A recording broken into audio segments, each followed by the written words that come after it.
Vou dar um outro exemplo de um e-mail que também se refere a um outro tipo de qualidade de pensamento intrusivo, de distúrbio, que pode se tornar obsessivo e você fica obcecada com aquilo. Quer ver como é que acontece? Olha esse e-mail. Estou casada com um homem que conheci na infância e que há um ano atrás nos encontramos e namoramos e casamos.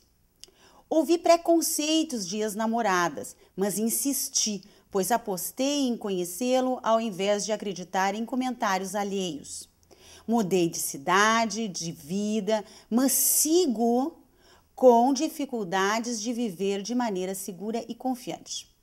As historinhas, fofocas se mantêm no meu pensamento, devido a relacionamentos anteriores mal resolvidos, onde houveram falsidades, mentiras e até agressões durante o meu último casamento. Ela está revelando. Ela não consegue viver a realidade porque ela está dominada por pensamentos de fofocas, de comentários e da sua própria experiência regressa com o ex-parceiro à relação atual.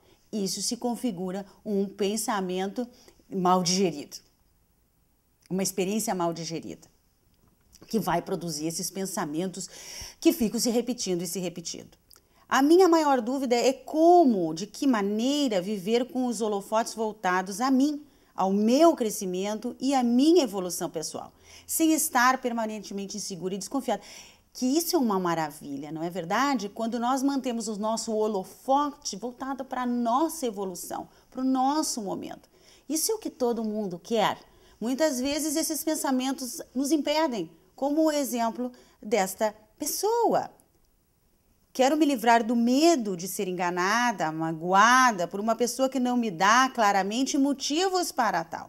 Os motivos esses são de uma pessoa que no passado era solteiro, tinha outros hábitos. Estou participando fielmente aos encontros e te admiro muito. Acredito que meus transtornos têm um fim, mas minha autoestima, por diversos motivos, está quase nula. Às vezes nós sabemos, temos o conhecimento. E para mudar, para eliminar, para dissolver a estrutura desse pensamento obsessivo, que está causando distúrbios na vida atual desta pessoa. O que precisamos fazer? Primeira coisa, é importante nós entendermos como que se forma a estrutura de um pensamento dentro do nosso cérebro. Cada vez que temos um pensamento, nós fizemos uma representação mental completa. Um pensamento tem vários componentes. Tem um componente, por exemplo, visual, tem um componente auditivo e cognitivo, crenças, julgamentos, palavras, e tem um componente sensorial, uma sensação de angústia, uma sensação de ansiedade, de desconforto que vai aparecer no próprio corpo. Então, assim se configura a estrutura de um pensamento. Quando nós temos um pensamento intrusivo, né, que é resultado de uma experiência passada mal digerida e que ficou na superfície com todas essas emoções, produzindo reações ainda no corpo, impedindo a pessoa de viver o momento presente, ele é formado desses mesmos elementos. Que elementos? Cada vez que você tem um pensamento obcecado, ele tem essas representações mentais. Provavelmente ele tenha uma imagem intrusiva, um componente visual. Junto tem um componente que eu chamo de crença de insuficiência. Junto com essa imagem tem um comentário tipo, eu não deveria ter agido dessa forma, eu não tinha as condições, ou ele não tem as condições, como no caso desse e-mail que ela encaminhou.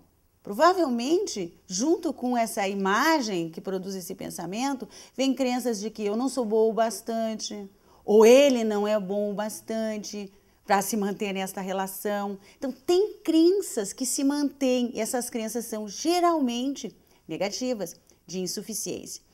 E que, obviamente, produz uma sensação desagradável nela, que é ativada por gatilhos. Nem ela sabe. Pode ser gatilhos, alguém comenta alguma coisa, gatilhos sonoros, pode ser gatilhos, que são coisas que dão o gatilho para aquele pensamento obcecado vir. Então, pode ser um comentário, algo que eu vejo, inclusive cheiros, se tornam gatilhos para aquele pensamento aparecer. Sempre com esse conjunto de conteúdo. Muito bem.